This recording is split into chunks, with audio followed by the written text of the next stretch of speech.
Okay, alright. Sana naman magandang umaga, tanghali at hapon po sa ating lahat.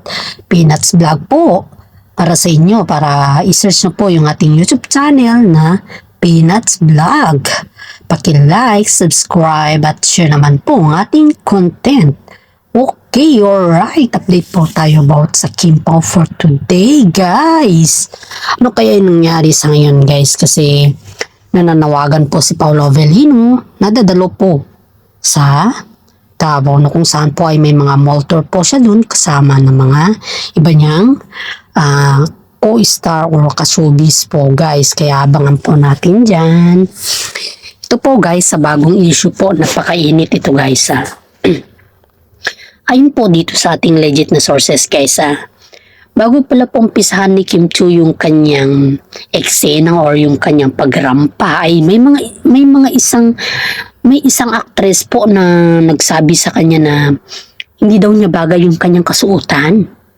Siyempre, ikaw ba naman tong sabihin mo sa dressing room na hindi daw niya bagay, pero hindi niya sinabi mismo kay Kim Chiu, pero narinig yung ating legit na sources, guys.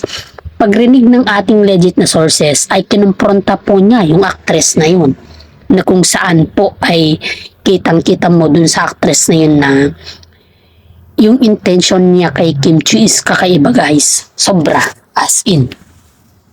Halos dito po, guys, is nakikitaan po natin sila ng napaka-black intention niya kay Kim Chiu dahil konting oras na lang, guys, konting oras na lang. Okay sana kung mag-suggest siya na ganito yung susuotin mo. Hindi eh. Yung diretsahan daw niya sinabi sa kanyang katabi na pangit ng suot ni Kim, hindi niya bagay. Which is, konting oras na lang yung performance ni Kim Chiu. Aba, nakaka-insulto naman yun. Ano? Isipin mo to sabihin mo ng ganun. And then, hindi ka mag-perform sa tingin mo.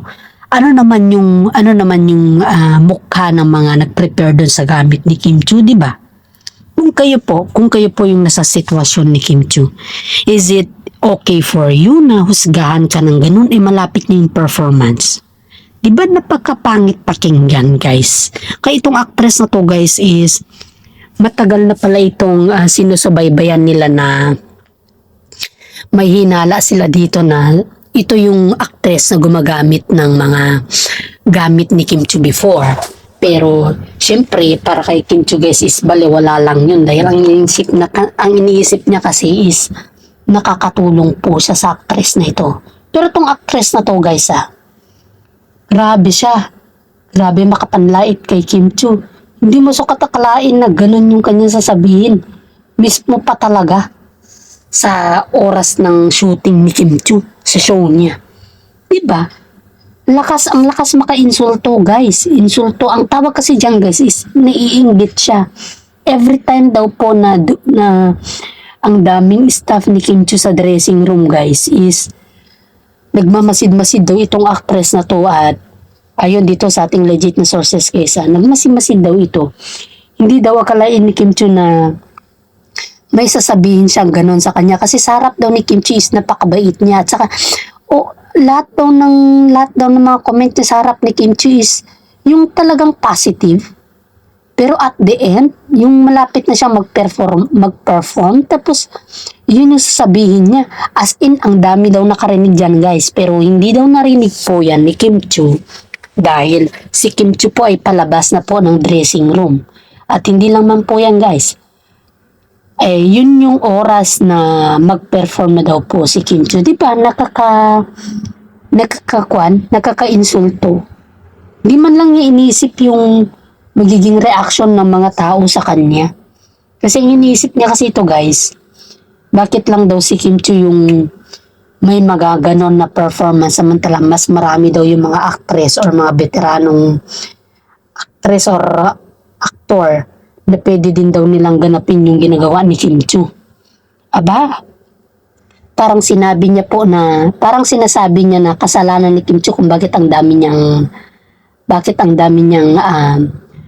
trabaho sa ngayon or bakit ang dami niyang programa sa ngayon. Hindi naman kasalanan ni Kim Chiu yun, guys, kasi tutubusin mo, nasa management naman yan. Kung maganda naman yung performance mo, di syempre ikaw naman yung kukuha sa role ni Kim Chiu. Kaso pati nga sa extra, hindi daw nila nakukuha itong actress na to dahil may ugali. May ang daming ugali. Ito kasi guys, ito kasi siya, yung ugali daw niya kasi, kapag pagkatapos daw ng show, halimbawa, may mga shooting daw sila. Siyempre, isa siya sa mga staff, kung baga, halimbawa, extra, ganun na lang natin, guys. Ngayon, pagkatapos daw ng show, instead na tangkilikin yung ginawa niyang show, or yung show na naging extra siya pa daw yung nagda-down dun sa show na yun at sinabi pa daw niya sa mga kasama niya, sa mga friend niya na non-showbiz na hindi daw, always si Kim Chiu daw yung binabanggit niya na hindi daw marunong mag-arte si Kim Chiu. Yung, kumbaga daw is, pakyut-pakyut lang daw si Kim Chiu sa loob ng set. Saka yung boses daw ni Kim Chiu guys ito ang pinakamalala dito guys Yung boses daw ni Kim Chiu is talagang nagpapakyut daw siya para maingganyo daw yung mga tao sa showbiz sa kanya. Hindi niya alam na natural na yung boses ni Kim Chiu. Ito pa, di lang po yan. Ang paninira pa niya po kay Kim Chiu is, bakit daw hindi na-admit ni Kim Chiu na isa siya sa mga babaeng retokada sa showbiz? Bakit daw yung si Kim Chiu na ito is hindi daw niya na-admit sa mga fans niya na isa siyang retokada. Tama ba yan guys na yung pati ba naman yung personal life ni Kim Chiu na sabihin mo na retokada? Kung nahihinggit ka sa pagkaretokada ni Kim Chiu, bahala ka na. Kasi pwede ka naman magparetoke kapag may pera ka. Yun kasi yan pag wala ka kasing pera guys, tapos naiinggit ka pa, siyempre, labas niyan is naiinggit ka sa kay Kim Chiu At yun naman talaga ang totoo. Sobrang inggit mo kay Kim Chiu. Kaya kitang-kita mo guys yung kainggitan nito Kasi sa damit pa lang ni Kim Chiu guys puring-puri daw siya nung lumabas si Kim Chiu. Tapos after sa likod ni Kim Chiu guys, wow! Talaga, hanep. Daming nagsasabi kay Kim Chiu na dapat iwasan na ni Kim yung tao na yan, yung actress na yan. Kaso nga lang daw, sabi daw ni Kim Chiu is naaawa daw siya sa kanyang sitwasyon. Buti pa nga, ganun pa yung inisip ni Kim Chiu sa kanya, naaawa pa si Kim Chiu sa kanyang sitwasyon. Samantala, yung patalikod na tira niya kay Kim Chiu is, hindi naman dapat pwedeng, kung ako lang yun guys kung ako yung nasa position ni Kim Chiu guys hindi dapat niya tirahin si Kim Chiu na kung ano-ano dahil si Kim Chiu po ay tumutulong sa kanya. Ayon yan po sa ating legit na sources guys. Pati pera guys. Kapag walang-wala daw yan guys, open na open daw si Kim Chiu sa kanya, pati sa set. Pinapasendan pa daw yan ng pera. Mga gamit na kung saan po ay gagamitin niya sa show dapat. Hindi lang po sa mga gamit guys pati yung sasakyan ni Kim Chiu guys, pinapahiram din daw sa kanya. Imaginin mo yan yan yung ugali niya kay Kim Chiu. Samantala itong si Kim Chiu, di lubos niya akalain na yun yung talagang sasabihin niya under yung malapit ng performance si Kim Chiu. Diba nakakakwan, insulto. Kaya itong sabi ng ating legit na sources guys is, marami na daw nagsabi kay Kim Chiu na kung pwede daw is medyo hindi naman tigilan ba pero medyo isnabin ba yung actress na ito kasi hindi maganda ang impluwensya niya kay Kim Chiu. One time pa daw guys. Ito guys one time. Diba nasa on roll na daw si Kim Chiu tapos sinabihan daw niya si Kim Chiu na hihiramin daw niya yung sasakyan dahil may pupuntahan daw siyang emergency. Which is, kung ikaw man, kung sakali lang po guys, kung sakali on set yung tao or baga is busy yung tao, hindi naman dapat na disturbohin mo kasi nagtatrabaho yung tao, di ba? Kung may hiya ka ng konti, Eh di dapat sana patapusin mo yung set. Yun dapat yung gawin mo, hindi yung on set si Kim Chu, tapos disturbohin mo siya para lang hiramin yung sasakyan. Tapos after all, sinisira mo si Kim Chu sa lahat ng mga kaibigan mo. Diba? Nakakakuan guys kumbaga masakit sa tenga, masakit sa, ako guys na Kim Pao na idol ko ang Kim Chu at saka Paolo Avellino, nasasaktan ako sa ginagawa ng actress na to. Parang pati pagtulong ni Kim Chu sa kanya, hindi naman lang niya inunor. Kumbaga hindi niya binigyan ng halaga. Diba, nakaka-frustrated na sinasabi nila na yung taong tumutulong sa'yo, dapat naman bigyan mo ng respeto. Hindi yung kung ano-ano na lang yung sinasabi mo, and then, sisirain mo pa siya sa mga publiko ba? Yun yung pinakamasakit dito Kaya sabi daw ng mga ibang kaibigan ni Kim Chu na, Kim, medyo iwasan mo tong tao na to kasi bad influence siya sa'yo, sabi daw yung mga kaibigan ni Kim Chu sa kanya. Pero itong si Kim Chu po, mabait talaga. Sobrang bait niya kako kasi sabi lang daw ni Kim Chu is malaki kasi yung pangangailangan. So parang pag malaki yung pangangailangan is parang bigasan niya na si Kim Chu pag ganun. Hindi naman ibig sabihin na porque malaki yung pangangailangan niya, sisirain niya na si Kim Chu sa publiko. Di ba hindi naman tama yun? Hindi naman tama na gawin niyang ganun si Kim Chu, guys. Paki-comment down below nga po, guys, kung ano yung mga idea nyo dyan kasi ako, nanggigigil ako dito sa actress na to Pati itong legit na sources natin, guys, muntik daw niyang masabihan itong actress na to na hanggat maaari, siya na lang daw yung lumayo kay Kim Chu kasi hindi daw kayang konsensya ni Kim Chu na layuan siya. Dahil every time pala, humingi pala ito kay Kim Chu. Klain mo yan yung masama. Pag ikaw ay tinulungan, dapat naman din i-appreciate mo. Hindi yung ikaw patong manira sa kanya. My God, walang utang na loob.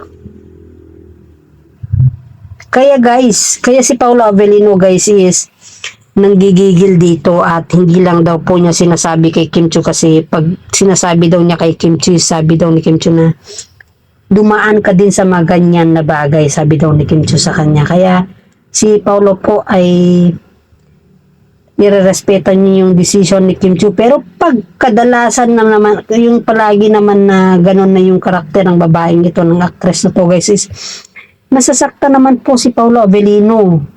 Halos si Paolo po ang nagsasabi kay Kim Chu na hindi na natin kailangan yung tao na ganyan kasi baka balang araw siya yung magpadapa sa atin. Yan daw po yung sabi ni Paolo Avellino kay Kim Chu, guys. Kaya sabi daw ni Kim Chu is hanggat kaya natin siyang tulungan is tulungan na lang natin siya kasi yung tao na yan is wala na siyang ginawa kundi puro padapa na lang at hindi ko alam kung kailan natin siya pwedeng iwan dahil paano naman natin iiwan siya wala naman siyang kapera-pera. Yan daw po yung sabi ni Kim Chu kay Paolo Avellino, guys.